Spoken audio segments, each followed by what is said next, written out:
Welcome, everyone, to another episode of Taking Up Space, a Michelle A. Mayer podcast. Always excited about, I had trimmed my plants, so I forgot to get my stuff down. Always excited about coming forward, you guys. Today is no different. Today's conversation, I want to speak to experience, y'all. I want to speak to the young and the old and how imperative it is in getting experience in God. It has been the experiences of many of those that have come before the children that have set them apart. It wasn't that they knew any particular type of knowledge of God that someone else didn't know. It wasn't that they had pondered any type of philosophy that, someone else hadn't pondered. It wasn't that they were born with characteristics that were privy only to them. It was their experiences, y'all. It was the experiences of all these people that God would use that would lead them to do monumental things in their lives through God and for God. So I'm going to use Abraham as an example. I know in the Judeo-Christian Bible, it doesn't really speak to Abraham's experiences prior to his introduction in Genesis. But the apocryphal text, the revelation of Abraham, goes into great detail as to who Abraham was, what led him to having this profound experience with God, what proved Abraham. How did God come to know Abraham? Well, we know that prior to Abram becoming Abraham, and prior to Abram having this profound experience with God, something monumental happened. The Tower of Babel was destroyed. And not to get too deep into that, the Tower of Babel was destroyed. These people had rejected God. The flood had happened. They didn't learn from the flood. The Tower of Babel happened, where they're looking to follow these lesser gods. These gods that have some form of heightened intelligence than them, but they are less than the creator God. And they're following these gods, and under these gods' influence, they're building this tower. And God is just done with them. He's like, you know what? I've had enough. There's not much more I can do with you. I'm going to have to let you guys go your way and figure it out on your own. I'm going to make you learn me the hard way through trial and error, thorns and thistles. And that's what he does. God turns his back on the entire nations, the whole planet, rejects them, turns his back on them, breaks them up by language so that he can distinguish what is coming from where, and breaks them up by region, and lets those fallen ones, those entities that taught them the knowledge to try to betray God, lead them. And it would somewhat be like a contest. This God that we serve is a very competitive God, y'all. God is always down for the challenge. God's children are always down for a challenge. God's children always see themselves capable. That's one thing about us. We're never ashamed of reaching the mark. We're never scared that we can't reach the mark.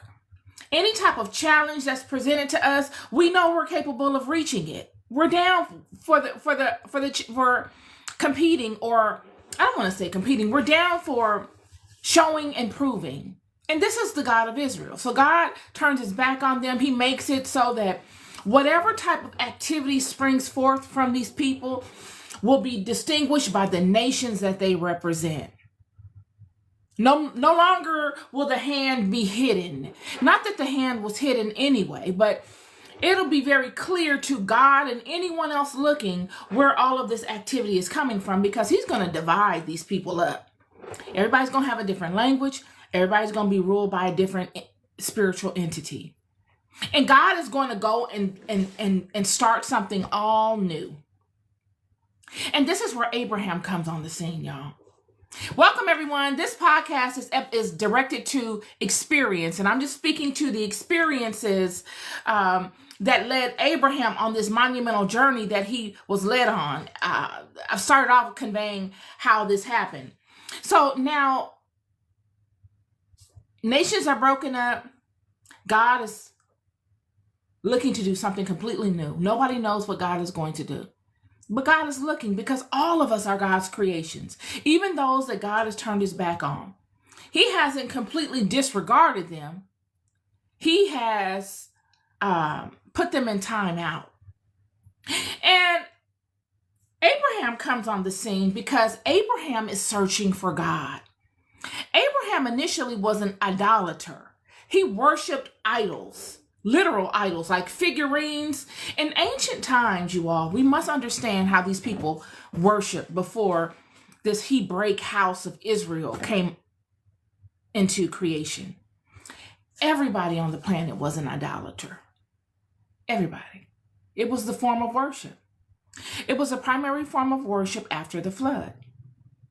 You would create a image of some God that you had in mind, whether you were used as an avatar and these gods, these entities would work through you and download ideas to you, and you, being the vessel in the earth, would act on these ideas and create these images based upon the ideas that these entities give you. And you create these images, these idols, out of wood, stone, gold, brass, silver, many different minerals. Mostly that's it. And you would use your ingenuity. You would go out and get the wood. You go out and get the metal. And you would use your ingenuity in casting this earthly material into an image. And then what they would do is the image would be hollow on the inside. It would be a hollow area on the inside.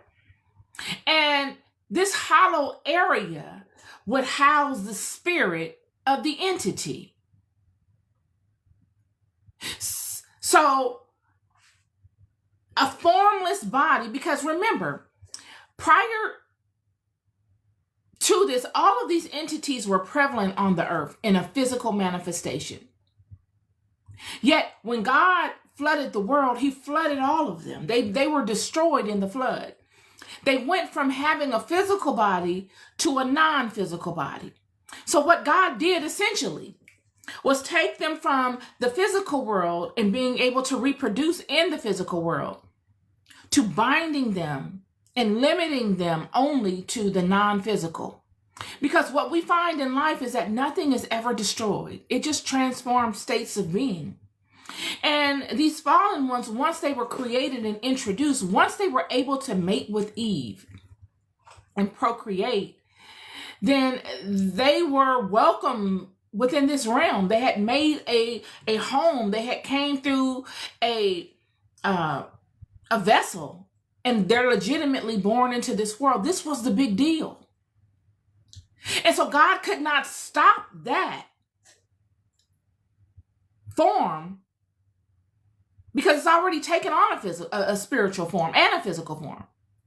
God would be able to control the reproduction of the physical form, but the spiritual form is still prevalent. So these beings did not go away. They just no longer were able to reproduce in a physical body. They were bodiless, but they're prevalent. And what was going on after the flood is that many were using physical ingenuity to create houses to house these beings. And some of these houses that they used were in the form of these images that we call idolatry. These big, huge images of these entities. They would do a thing called opening of the mouth, and in this ceremony, they would invoke the spirit of that disembodied being into that vessel, that physical vessel, giving it a physical form. And what they would do afterward would be they would go and offer to these vessels, and they would ask these vessels to do things on their behalf in the earth to make their lives easier. This is what we see Abraham growing up in. This is Abraham's house. Abraham's father was a very well-known idolater.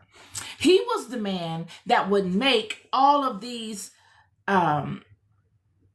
images. He would craft them. He was well known amongst his community. People would seek him out. One moment. Rocky, go sit. People would seek him out to make these images. He became extremely wealthy because he was so good at it. And when in the book of the Revelation of Abraham, we're introduced to Abraham because both Abraham, his father, and his father's brother Nahor are in the business of creating these images. And Abram has a situation where he's standing in front of one of these images, and it falls over.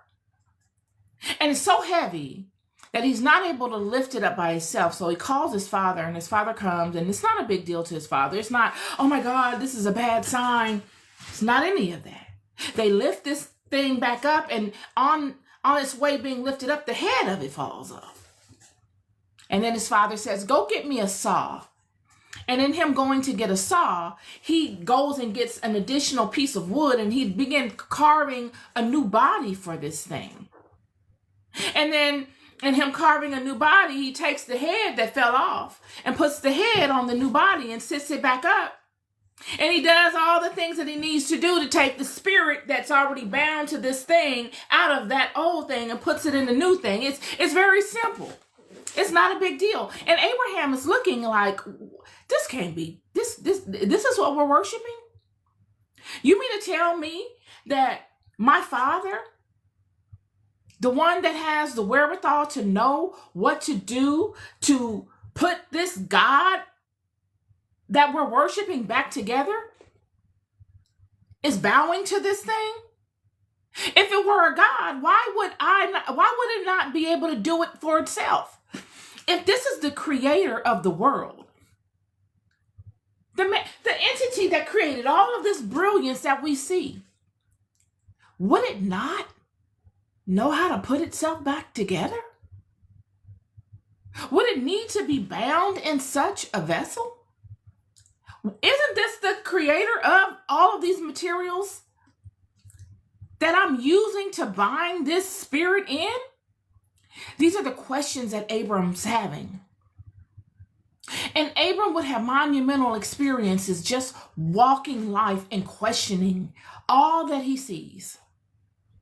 Everything that he sees his father do, everything that he sees his community do, because Abram goes out into the community and sells these vessels to the world. Everybody bought these things.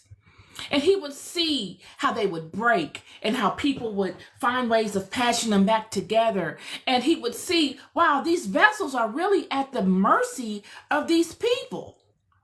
If the people don't fix the vessels, if the people don't create the vessels, if the people don't put the spirits in the vessels have no use. They are at the mercy of the people. Is this God the creator of all things? Could he be at the mercy of all of us? And long story short, Abram is having all of these questions go through his mind. And he goes about life questioning and observing and looking for truth based upon what he sees in his environment. And because of that, he has a profound experience with God. I'm here to tell you, friend, there's no rocket science technique to coming into a relationship with God. The rocket science technique is searching for God. I'm using Abram as an example because this is the father of the entire house. God has turned his back on the whole human race. He's left them to the wiles of these fallen ones.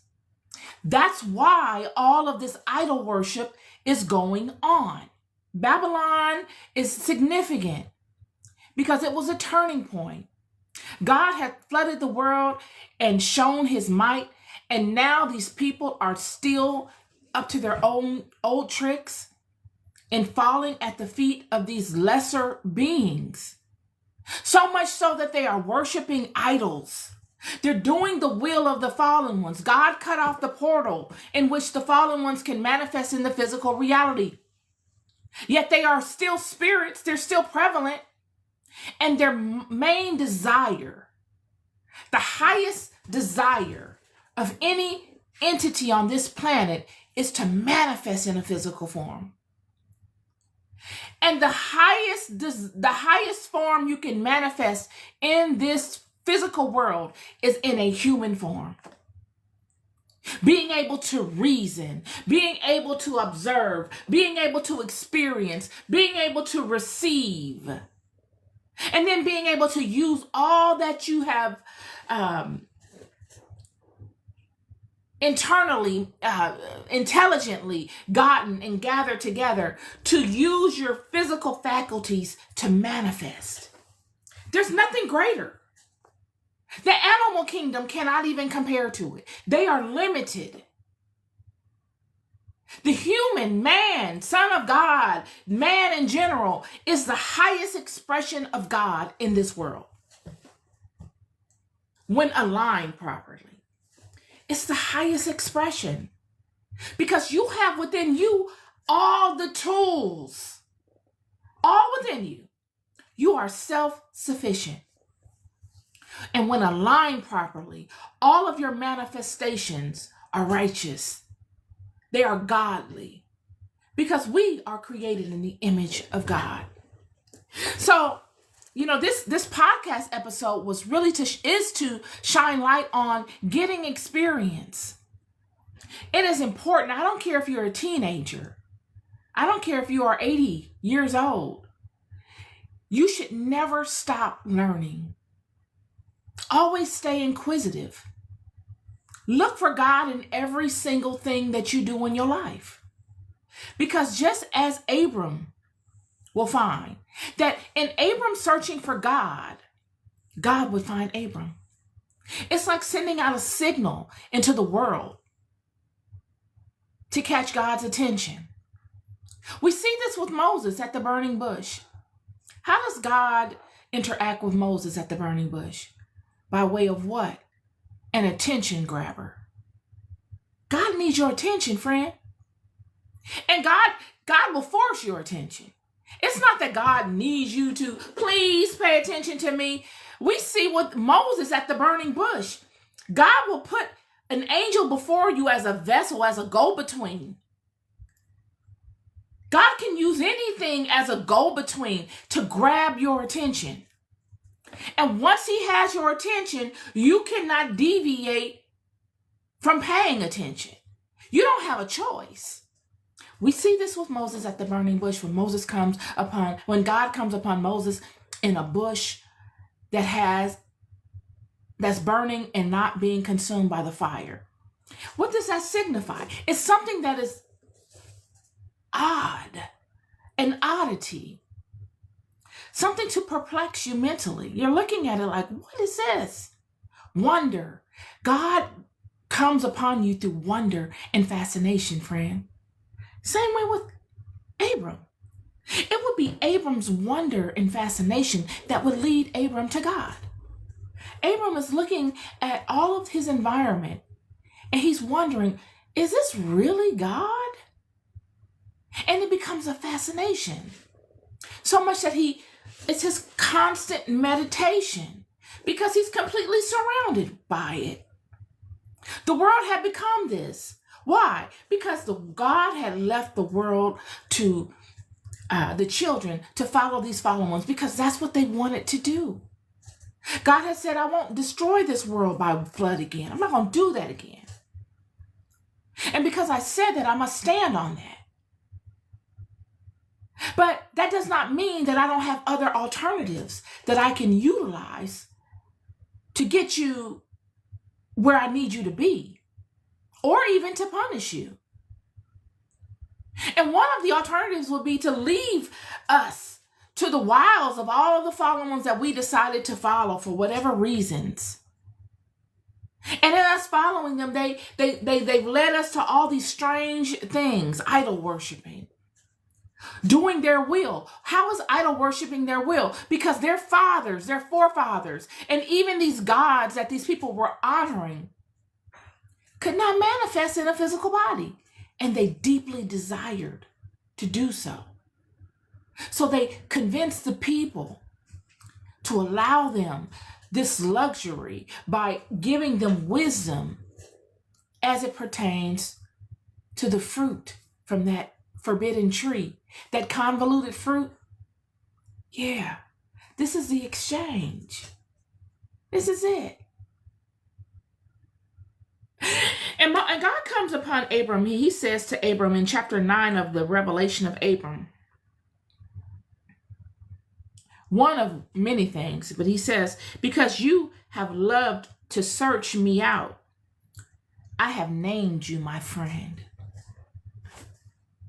God is saying, because you've looked for me, you've had enough care and concern to seek me. Out of all of the sea of these creations that you all have become so enamored with, you found it in your heart. You have leaned on the righteous aspect of your heart's calling, because that's what all of our heart's calling is how do I relate to this world? What is God? How do I relate to God? Because you've linked in on that, you have activated me. You've allowed me to come forward and show myself to you. And because you have done this, and you've loved to search me out, he says, because you have loved to search me out. That's exactly what it says. You've loved to search me out. You've loved to look for me. You ever loved something that you lost, or you felt you lost, that you really loved? You will search high and low for that thing, friend. There's no amount of time, no amount of energy. You will even call on other people to help you. God is saying, because you have loved to search me out, I have named you my friend. I'm going to be close to you. I'm staying close to you. You're going to have to show me that you're not my friend for me to leave you. You know, when you tell someone, after acknowledging something that they've done for you that was very whole and righteous and kind and just good, and you say to yourself or to that person, that's my friend. You're my friend. When you say that to someone, you're saying, I'm aligning with you through whatever you got going on. I'm with you. And the only way that you could ever turn me away from you and being my friend is if you betray me. If you do something that is out of character to that which I have known of you thus far. This is what God is saying to Abram. He's saying, because you have sought me for a duration of time, I'm going to stay close to you. And because I'm going to stay close to you, and because I'm going to stay close to you, why? Because I know you stayed close to me. You looked for me.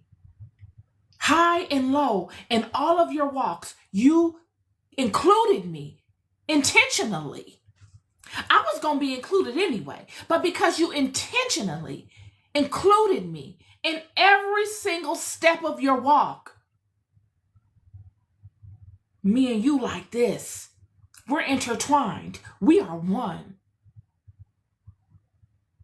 I wrote some notes here because I woke up this morning with this on my mind, and it's funny how it just worked its way into this scripture.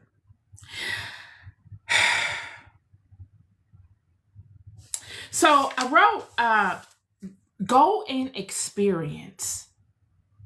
If I could tell my younger self anything, it is continue to experience. I was one of those people that I was always down for experience. I would call them missions. I'm going on a mission. I had a best friend, and I'd be like, me and my friend, we on a mission today. Where we going?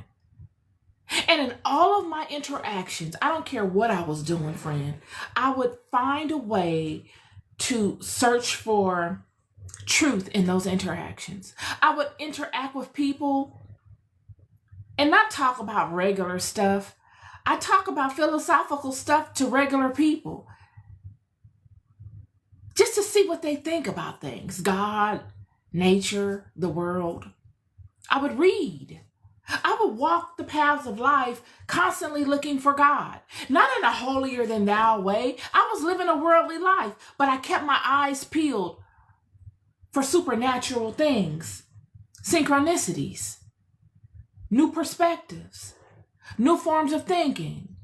I want to talk amongst the people and see what they think about these things that I've been pondering, these strange things. Surely we could talk about celebrity gossip and all that kind of stuff. Okay, cool. That's a door opener. But after we get done talking about that, what do you think about this? Have you heard about that? Have you read this book?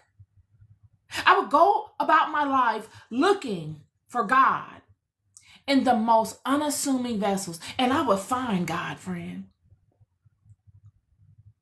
And it will be all of my fascinations, and it will be all of your fascinations that you will accumulate along your way. I'm telling you, I don't care what you're doing. I'm here, friend, you could be in a strip club. I'm not here to judge you. You could be doing whatever you're doing. But I'm here to tell you, you can have profound spiritual experiences along all of those ways. And it is for you to pay attention. To spend 5 minutes or 10 minutes a day pondering things that feed your spirit. Pondering things that you're fascinated about. Because I'm here to tell you that after 365 days of 5 or 10 minute ponderings, multiplied over years, friend, you're a guru. You know more about that thing than anybody. Because you've paid attention. See, it's not, oh, I took a class. Oh, I pondered these things. I set aside 2 hours a day pondering these things. Oh, I set aside an hour a day pondering these things. It's not that. It's loving it. Having a deep fascination for it and a desire to stand within it. Even if it's obscure and abstract and you don't really even know what to name it. It's a fascination that you're standing in. Something that feels good to you. Something that feeds your spirit. That nobody else probably even knows that you do and you're fascinated of. Those things multiplied over years, done consistently, 5 or 10 minutes a day, will make you an expert, friend. It will make you an expert. And you will get to a space in your life. The Apocrypha does not say how long Abram was fascinated of these things. The Apocrypha does not say, Abram was fascinated and was searching for God for 1 year, or Abram was fascinated and searched for God for 2 years. It doesn't say. It just shows Abram's walk and his interactions in his fascinations. His fascinations weren't anything erratic. They were just his daily walks with people and the things that he saw in his community that made him wonder, is this really what God wants of us? Is this really God in this? Is this really God? Would God be this way? Is God in the sun? Is God in the water? He's just wondering. He's walking life, experiencing life, doing life stuff, and just looking at life like, where am I? Where is God in this? Until he gets to a point that God comes to him after he's had an extended amount of experience pondering. When you read the revelation of Abraham, you see that he's had an extended amount of time pondering these things. He's confronted people about these things. He's had questions and answer sessions with his father about this thing. He has angered people because of his questions regarding these things. And he's been able to see their responses and how they get all riled up. And he's been able to ask them questions and see things that they haven't been able to answer. And then what they default back to, even though they know they don't have the full answer to what the questions are that he's asked them, of the things that they're investing so much of their emotional and spiritual time in. And he's wrestling with all of these things, the psychological aspects of all of these things, until he gets to a point where God says, how you doing? I'm God. And I found you because you were looking for me. I heard you were looking for me. And because you spent so many seasons of your life consistently looking for me and still gaining experiences amongst people, being able to stand in your truth amongst a sea of people that don't agree with you and don't see it the way you see it, you're able to question things that are not popular to question amongst powerful people consistently, sometimes silently. I'm going to use you in a monumental way. This is how God moves, y'all. There's nothing wrong with theological school. I'm not down in it. I might even go one day. But God don't need you to go to theological school, friend. God needs you to have experience. God needs you to have experience in the low places. God needs you to have experience in some of the high places. God needs you to go out. Go out. What did God tell the children after they got off of the boat? After the flood, God told the children to go out,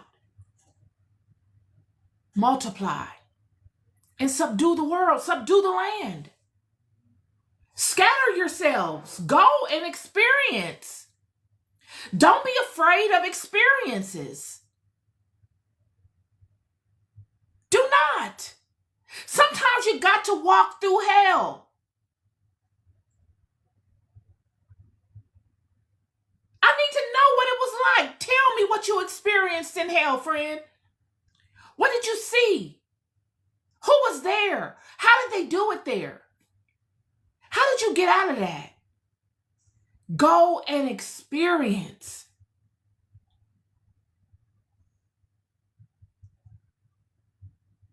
Ponder your creation while you are experiencing. Pay attention. Be inquisitive. Look around. You don't have to make your presence felt like here I am, and you don't have to do any of that. You could be that obscure person nobody notices, but you notice. And it will be your experiences and your notices and your observations that will build your kingdom. They will build you a kingdom that no man, no woman, nobody can take from you. You will give birth to strange fruit, friend. It will be your experiences in life, in standing in your truth and not allowing yourself to be swayed by people, but staying grounded in your truth, that will give you the audacity when your season comes to come forth and be useful to God. You'll say, I done danced with devils before. You devils don't scare me. I done danced with devils. Now, some of these techniques are new. But because I've been able to grapple with and to come to terms with other techniques that were new to me at a time and that were just as frightening, I will grapple with and I will gain authority over these techniques. It's a building block. It's a build. And your experiences in life build you. They should build you. They should not subtract from you. We see this with Abram. What would happen is God would come upon Abram after many seasons of walking in his father's house. Much would come about Abram's interaction with his father Terah after he has this profound experience with God. God would send Abram on very terrifying journeys. God would provoke Abram to destroy his father Terah's idols. And he would come against a very mighty king, Nimrod. And many would come against Abram because of all of Abram's interactions amongst them, all that he learned of them. He studied these people while in his ponderings before God came upon him. He knew the system because his father was very prominent within the system. So when God comes upon him, he knows how to move within the system to be effective in assisting and doing God's will. And in doing so, he would prove himself. Every one of God's prophets, every one of the leaders of the children, had to prove themselves, friend. Nobody, not one time, led these people without proving themselves. Proving themselves in the way of going and doing very difficult things. Challenging is not even a word. I mean, this goes to show the heart of our God. The things that God would send these people through. Gideon, just a regular guy threshing wheat in a wine press. An angel will come upon Gideon and tell Gideon to go tear down these altars. Proving Gideon. Gideon tearing down these altars was the worst thing Gideon probably ever wanted to hear. Remember, how did the angel find Gideon? He's hiding. He's hiding from his community. He's hiding from everybody just so he can get some money. He's hustling. He's doing what most people would consider today hustling. And he doesn't want anybody to know about his hustle. So he's in the wine press doing something completely contradictory to pressing wine. Wheat and wine. And yet God will come upon Gideon through an angel and say, go and tear down these altars. Remember, spirituality was everything. These people were down bad. So they held their altars to an all-time high. And for God to tell Gideon to go and tear them down openly, he's making Gideon public enemy number one. Yet Gideon does it, proving Gideon. And this is what made it so monumental for Gideon. He's like, okay, I don't know what's going on here. Can you send me another sign? He makes the angel come with all of these different signs. Because he's like, this is huge. This is worse than Jonah going into Nineveh. Because what you're asking me to do, these people are going to come from me. These are my brethren. This is the war community of Israel. You're endangering me, my family, everything. He's threshing wheat in a wine press. He's scared to show his own community that he's getting money. So you know he was scared to go and knock down these people's altars. Come on. The altar is where you go to pray for your money, to pray for your wealth, to pray for the crops to grow. You're telling me to go and knock down all that these people, the foundation of which all these people think their blessings flow from? Even if it's not in alignment to what we're supposed to be doing. Everybody was worshiping at these altars. This was monumental, friend. Yet, it would be the thing that God would ask of Gideon, proving Gideon. All of God's leaders, all the leaders of the house of Israel, all the prophets of the house of Israel, all those that God used to do monumental things in his name have been proven. And Abram was proven by what he did amongst his own father's idols in a world of idol worshipers. The whole world were idol worshipers. The house of Israel honoring one God was unheard of. They would laugh you. They would mock you. These people would stone you. It was completely unheard of. It was completely normal to worship a figurine. So what Abram was introducing, what Abram was doing or thinking or would grow into doing would somewhat be blasphemous. And it also, this brings relevancy to Jezebel. When we see Jezebel coming in to Ahab,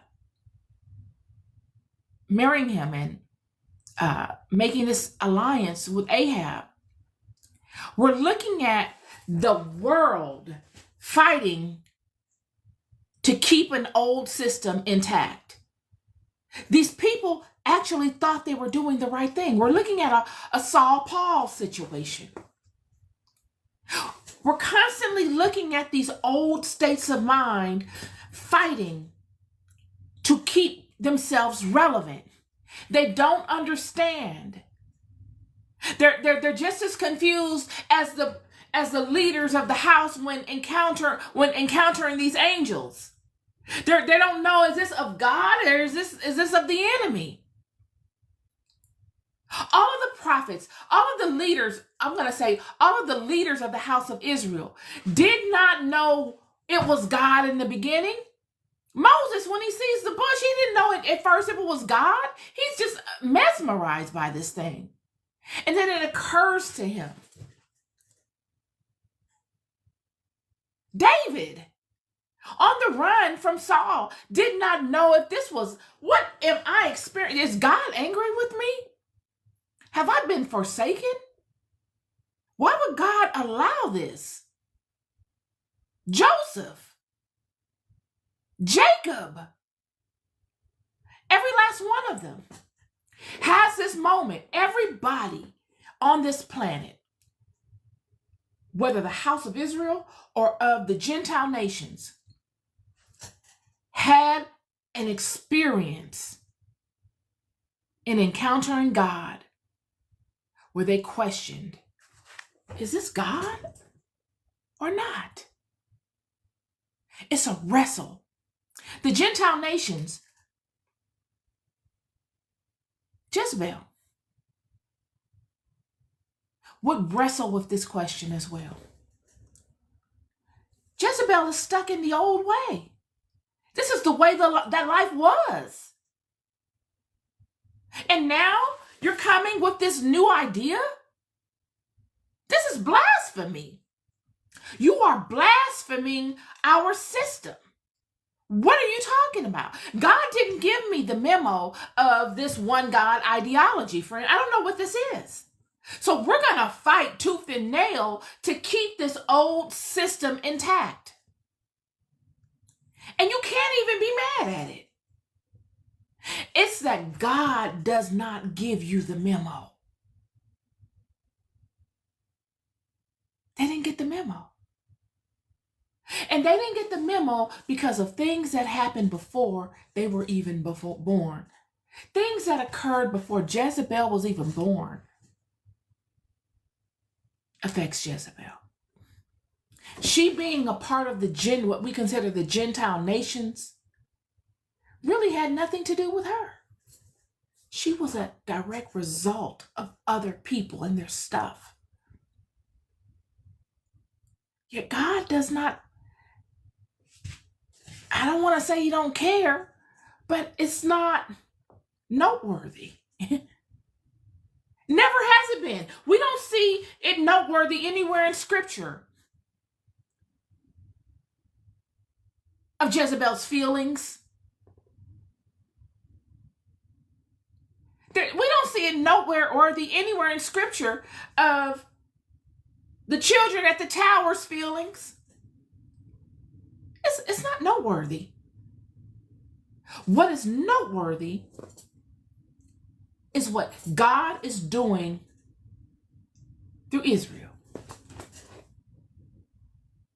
The Bible, the Apocrypha, all of the scriptures that are of the Judaic house are noteworthy to what God is doing to this particular house and how it is viewed, how God views these nations and how these nations view this house. But what we see when we really get in the rhythm of this thing is that all of these people, Israel and even the Gentile nations, have a experience when introduced to this God of Israel, where they question, is this really God? All of them. They don't know if they should run or if they should embrace.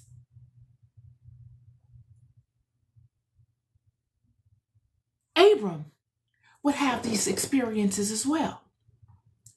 He's looking for God. He can't give God any texture, though. He can't put a name to God for a significant amount of time. He's looking for God amongst the gods of his father's house. And he's saying, this can't be it.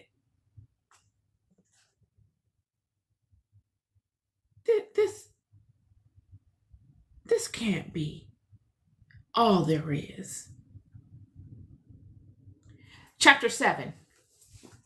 Behold, the fire is more worthy of honor than all things formed, because even that which is not subjected is subjected to it.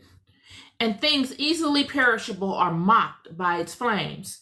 But even more worthy of honor is the water, because it conquers the fire and satisfies the earth. But even it I do not call God, because it is subjected to the earth, under which the water inclines. But I call the earth much more worthy of honor, because it overpowers the nature of the water. Even it, however, I do not call God. It too is dried up by the sun, and is apportioned to man to be tilled. I call the sun more worthy of honor than the earth, because it with its rays illuminates the whole world and the different atmospheres. But even it I do not call God, because at night and by clouds its course is obscured. Nor again do I call the moon or the stars God, because they also in their season obscure their light at night. But hear this, my father Terah, for I will make known to you the God who has made everything. Not these we consider as gods. Who then is he? Or what is he?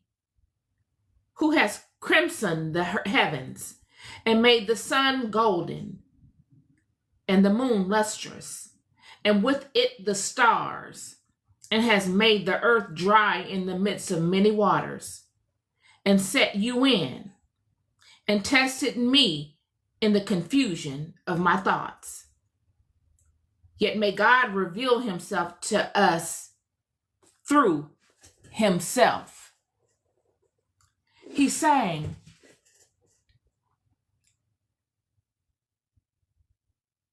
this God that we're looking to bind so much, it is this binding of God that got us in this situation, looking to bind the unbindable.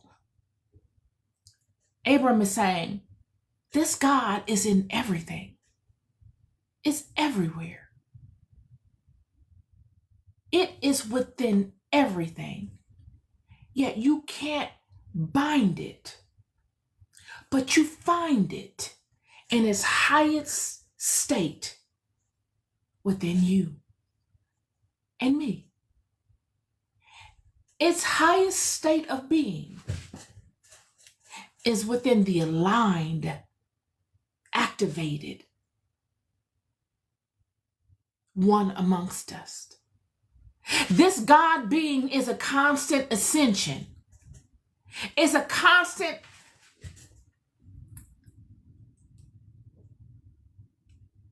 meditation, state of mind. And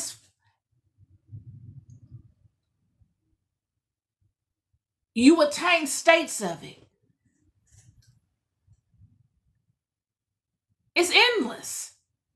The possibilities. It's endless to its height within this small, condensed body that we have. This is what Abram is speaking to.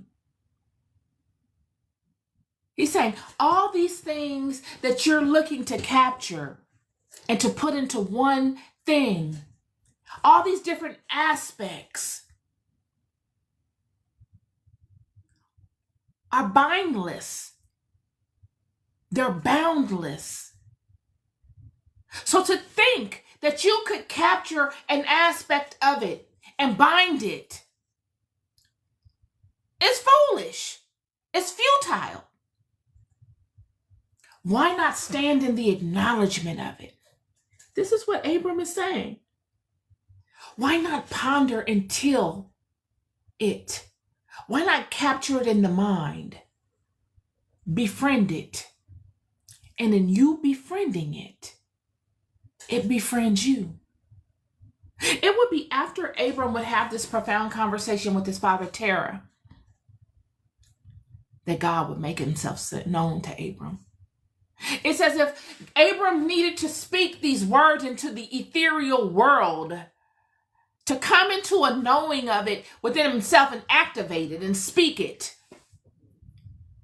For God to say, how you doing? It will be like that for many of you. As I've said, in all of your ponderings, you will get to a state where you have accumulated a significant amount of experiences. Experiences is vital to you being useful. Experience is vital for you ascending within your own conscience, for you unlocking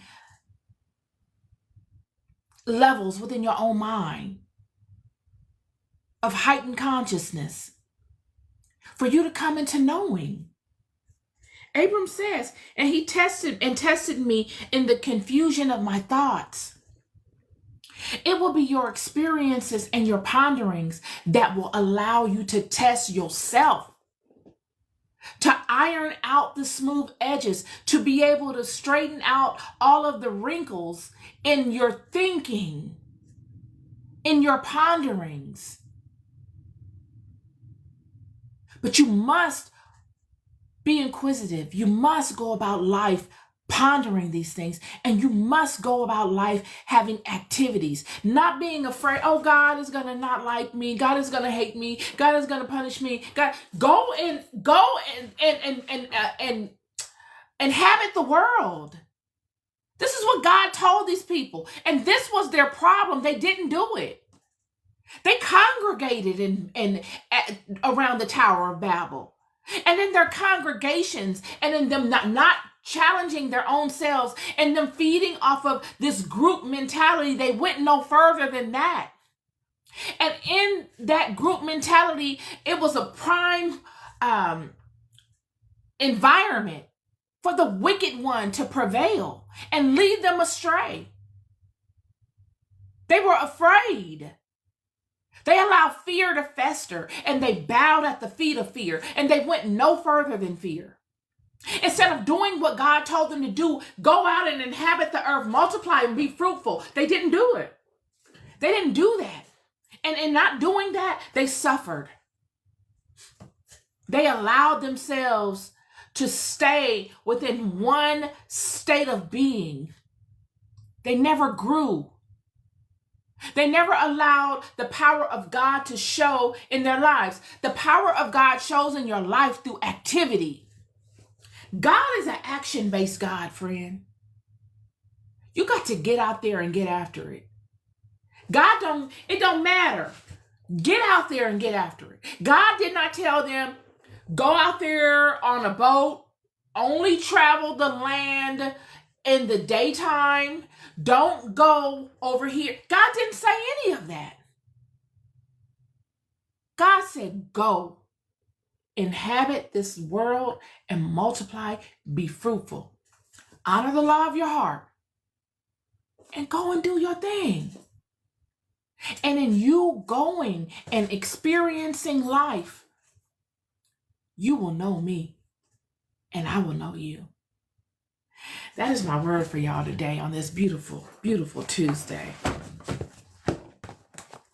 Go out there and experience.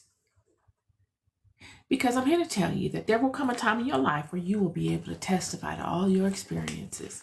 You don't have to tell all the details of it. You don't have to point people out and say, oh, this person. No, you speak to the spiritual significance of it, or you speak to the significance of it that will benefit someone else in whatever capacity. Go out and experience life. You're loved more than you'll ever know. I'll never stop telling you. Be good to yourselves and be good to one another. Peace and love.